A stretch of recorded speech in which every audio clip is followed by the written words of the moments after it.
Welcome to Executive Summary, the place where we make entrepreneurship and finance simple to understand and navigate through.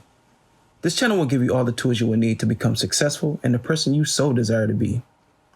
Don't forget to subscribe though, and save these videos to your playlist so you can come back to them later as you will need them. Hey guys, in today's video, we're going to talk about why you're more than just your wage job. In today's digital world, most people don't need to remember numbers anymore. But there are still a few numbers you probably know by heart. They are your social security number, your bank PIN, hopefully, your age, and your salary. For the majority of people though, their salary is one of the most important figures in their life. And it's something they think about quite a bit. In fact, they even measure their whole worth by it. But you're much more than a dollar amount on your payslip.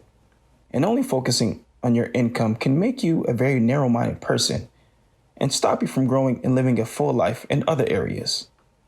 As Benjamin Franklin once said, some people die at 25 and aren't buried until they're 75.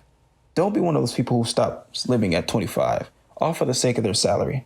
Because there's much more to you than just your wage, and I'll explain it to you in this video. First off, hourly wage is not a good reflection of your personal success. Someone once said that the real measure of wealth is how much you'd be worth if you lost all of your money. Some people have a really low hourly wage, but are still hugely professionally successful.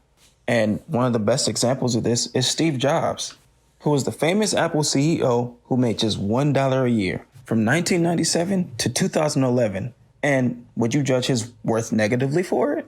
While most of us would dearly love a pay raise, Jobs was happy to accept only $1 for his yearly work. Now imagine what a tiny hourly wage this amounts to, only because his company was struggling. He believed so much in the eventual success of his company that he was willing to take a pay cut and reinvest his salary back into his company to ensure that his business was thriving. Although he could have opted in for the $1 million salary that he was entitled to, it was a smarter decision on his and his company's behalf to put that money right back into his business. Don't be too concerned though. Jobs had a few Apple shares in his back pocket. So eventually, he became the millionaire that we all know when his company hit big time. The lesson here is that hourly wage is a really poor reflection of the work you're actually doing. For example, if you're self-employed and building up your business like Jobs did, you might receive a low pay, but end up being worth millions in the end. Or let's just say you work at something or somewhere because you love it, and it brings genuine happiness to you, then a lower salary is worth it. Many writers, actors, and artists all fall into this category, often spending the best part of their career making very little money, but following their dream anyway. In comparison, would you rather enjoy the time you spend at work and earn enough? Or hate every second of where you're working and make buckets of cash? And this is a trap that most high earners fall into. They have a big salary, but their job is so demanding, so they have no free time to spend it. And this old adage sums it up best. Live to work or work to live. It's up to you to find the balance between the two. Plus, salary isn't the be-all end-all. Employment packages come with more than just money. You might get access to share options, which end up being worth a lot, or your employer may provide benefits that save you money in other areas in your life, like health insurance, a big pension, contributions, or a large discount at your local grocery store, or a favorite for that matter. If, for instance, you can save 20% on groceries with your package, that might be equivalent to a big pay raise. So, in summary, hourly wage is not a good reflection of your career success or how much your employer values you. That brings us to our next point, which is all about value and how it matters more. Franklin D. Roosevelt said, "Happiness is not the mere possession of money. It lies in the joy of achievement, in the thrill of creative effort." You see, your net worth is inherently a very selfish way to measure your value. Because who benefits from your salary?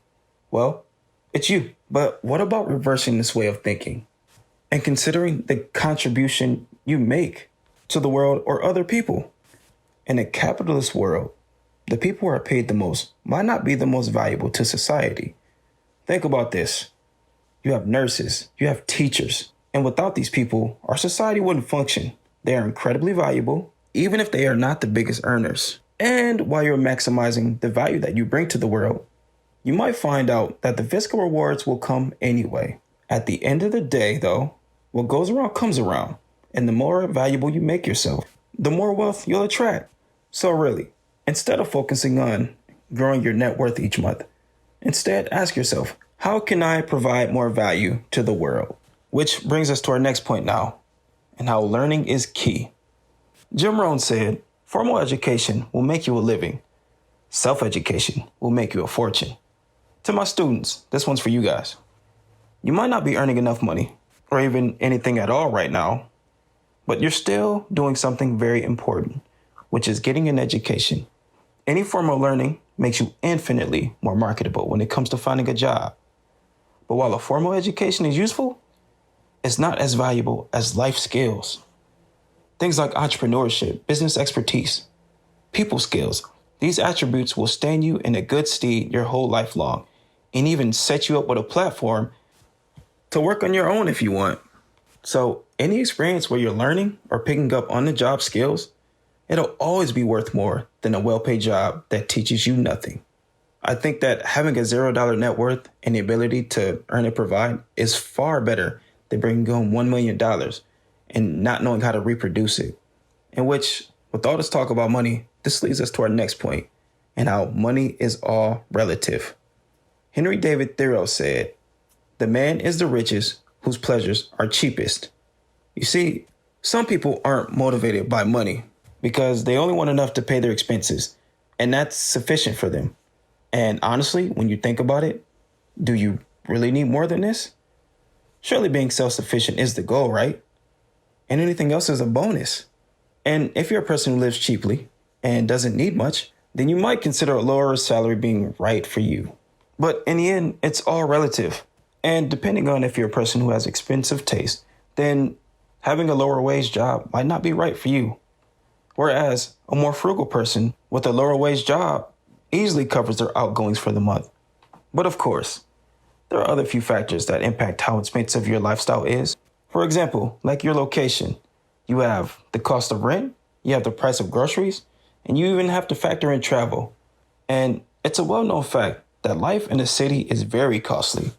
So maybe a $15 an hour job, $20 an hour job, a $25 an hour job might not stretch as far as it would in a smaller city or a more rural area. And if you're living in some of these bigger cities, such as places in New York or California, Texas, Pennsylvania, you might need to have another source of income, which leads us into our next topic, multiple sources of income. George Larimer said, "It's good to have money and the things that money can buy, but it's good to check up once in a while and make sure that you haven't lost the things that money can't buy."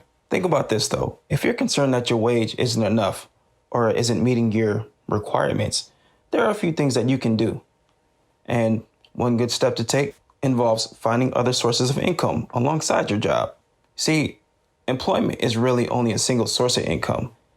And in today's day and age, having that single source can be quite risky because if you lose your job, then your livelihood is gone.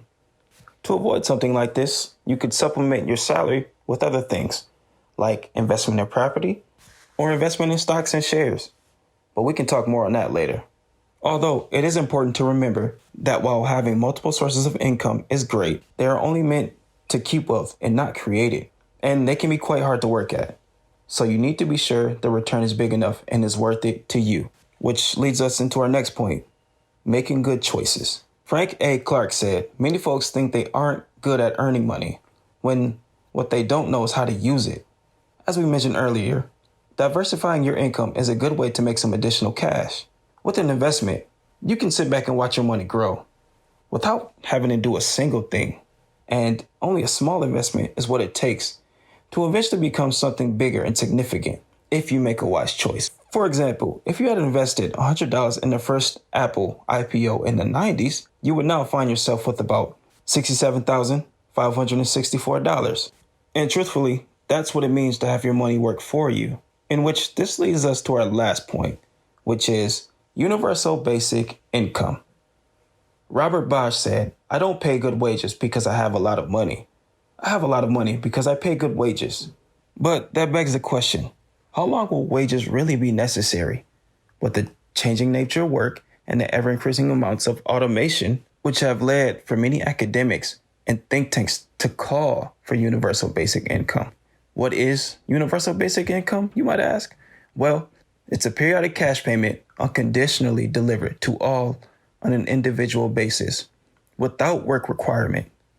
Places like Canada, Finland, India, and Namibia have already experimented with it. So it might be a possibility for our future. And of course, it will completely remove the wage question, which in turn will completely make us reevaluate our worth and our value. Well, all in all, it's clear that you're more than just your wage job. Your job should honestly enrich you outside of the financial. And even if money is your goal, there's more than one way to earn it, if we'll even need to earn it at all in the future. But ultimately, the important lesson is that money shouldn't be the foundation of your self-worth when it's really only a tiny part of your value. And as such, it shouldn't be the focus of your life. To close, I want you to remember this quote by Jonathan Swift. He said, "A wise person should have money in their head, but not in their heart." Thank you for watching today's summary on why you're more than just your wage job. We hope you took all that in and learned something today on your journey to success. And remember, the best way to understand these valuable concepts is to just subscribe and save these videos to your playlist. We don't want you forgetting about these tools that you need on your journey. And so, we'll see you in the next video, guys. Thanks for watching.